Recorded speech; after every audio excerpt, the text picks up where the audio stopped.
Electric cars are having a moment. The demand for electric vehicles is booming worldwide. Toyota has named Koji Sato as its new president. The Lexus president to become the new CEO. Toyota shocked the whole world when it announced that its long-term CEO and grandson of the founder, Akio Toyoda, was stepping down.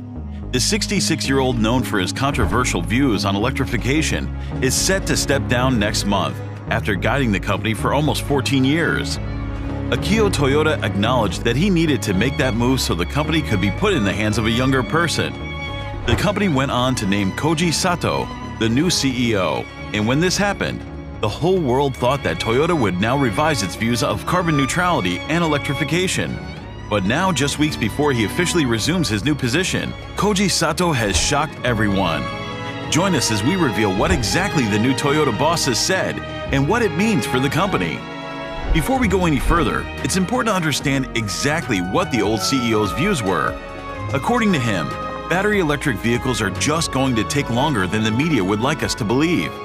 In the past, he described the company's strategy and said the company's goal remains the same, pleasing the widest possible range of customers with the widest possible range of powertrains. But he's always reiterated that those powertrains will include hybrids like the Prius, hydrogen fuel cell vehicles, and traditional internal combustion engine-based gasoline-powered models. At that time, the company said that its strategy was justified, as not all areas of the world would adopt EVs at the same pace due to the high cost of the vehicles, as well as a lack of infrastructure. Toyota also said that the company's aim was to leave all people with a choice, and that Toyota would wait a little longer until it understands where the market is going. Toyota officials have claimed that they are heavily investing in all-electric vehicles to resolve global climatic issues, but they also argued that other ways exist to solve the climate crisis. Toyota continues to invest in alternative fuel technologies like the Prius hybrid vehicle and Mirai hydrogen fuel car. Many activists, industry experts, and shareholders criticize Toyota for failing to embrace EVs quickly enough, and they would be left behind. So Toyota moved their old CEO aside and appointed a new, younger CEO that supposedly would go all in on electrification. Rumors started to fly around that this was indeed the happening, and they would double down to catch Tesla. But this isn't the case at all. Koji Sato has shocked the world and confirmed he believes hydrogen is the way forward when it comes to carbon neutrality. So, while Toyota may have changed its CEO, it hasn't changed its electrification strategy. While the majority of automakers on the planet are primarily focused on battery electric vehicles, Sato still believes that hydrogen will be the foundation of the future of the Japanese brand. On March 18th, Sato provided an overview of what he aims to do when he takes over as Toyota CEO in 2 weeks. He mentions the importance of exploring non-BEV solutions. He said, "We want to ensure that hydrogen stays a viable option. We need a production and transport supply chain. Unless we see evolution there, we cannot expect a volume increase in the energy's use." However, this is not to say that the company is discounting BEVs. Koji Sato believes that BEVs will also play a crucial role in Toyota's future, alongside hybrid and hydrogen vehicles. He said, "We're making full-fledged efforts on everything. It's important to remain flexible in order to tailor products and energies to different carbon-neutral needs in different markets." The Mirai, Toyota's only hydrogen vehicle, has had varying degrees of success so far.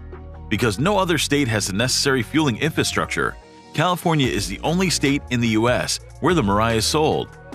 The 2020 version of the Mirai is a sleek sedan rather than a modified Prius, like the first iteration. It now has a starting price of $50,595 and a maximum range of 402 miles. Even with all these perks, only 2,094 Mirais were sold in the US in the whole of 2022. With these statistics, one can argue that Toyota would need to spend way more money in order to be able to sell more hydrogen vehicles. They'll need to take Tesla's approach with the EVs and build their own infrastructure to make it remotely feasible. However, it will also be much more difficult because at least Tesla could tap into the existing electrical grid, whereas Toyota would need to set up fueling stations, trucks to transport the fuel, conversion facilities to create the fuel, etc. It's like a whole new fuel network from scratch. Nobody will buy a hydrogen car in a state where there's no facility to fuel it, so the company has to set up multiple fueling stations across the world in order to sell more of these cars. However, a few $1 billion would be a drop in the bucket. A network of filling stations would be extremely expensive, and Toyota would need a lot of them on day one. With EV batteries, you can mostly rely on home charging and a few highway charging stations to make owning an EV a viable option for many people. Then, as demand grows, you could gradually increase the charging. But there is no home charging for hydrogen. It's filling stations or nothing. So filling stations are required everywhere for driving a hydrogen vehicle to be a breeze. Another way to go about this is for the company to sell this idea well and convince people that hydrogen is the way to go. This way, dealers and governmental bodies might take it upon themselves to make more hydrogen fueling stations available. Considering the fact that we're only just beginning to see a worldwide adoption of EVs, convincing the world to move to hydrogen might be a very telling task. In light of this, Toyota has revealed plans to build out infrastructure and expand the use of hydrogen to other industries through their partnerships with Kawasaki Heavy Industries and Hino. Sato was also joined on stage at the weekend race event by the presidents of Kawasaki Heavy Industries and Watani Corporation, companies that manufacture hydrogen and operate fueling networks. While hydrogen will play a critical role in Toyota's multi-prompted approach to achieving carbon neutrality, the company needs to remain flexible to tailor products and energies to different carbon-neutral needs in different markets. In 2021, Kawasaki Heavy Industries, Subaru Corporation, Toyota Motor Corporation, Mazda and Yamaha Motor jointly announced toward the achievement of carbon neutrality. They will take on the challenge of expanding fuel options through the use of internal combustion engines at a Super Taikyu race in Okayama on November 13th through 14th. Since 2010, Kawasaki Heavy Industries has focused on hydrogen as a next-generation energy source and has been creating technologies for producing, moving, and employing hydrogen throughout the complete supply chain required to support society. The firm tested the feasibility of shipping cheap, abundant hydrogen made from Australian lignite to Japan in 2021.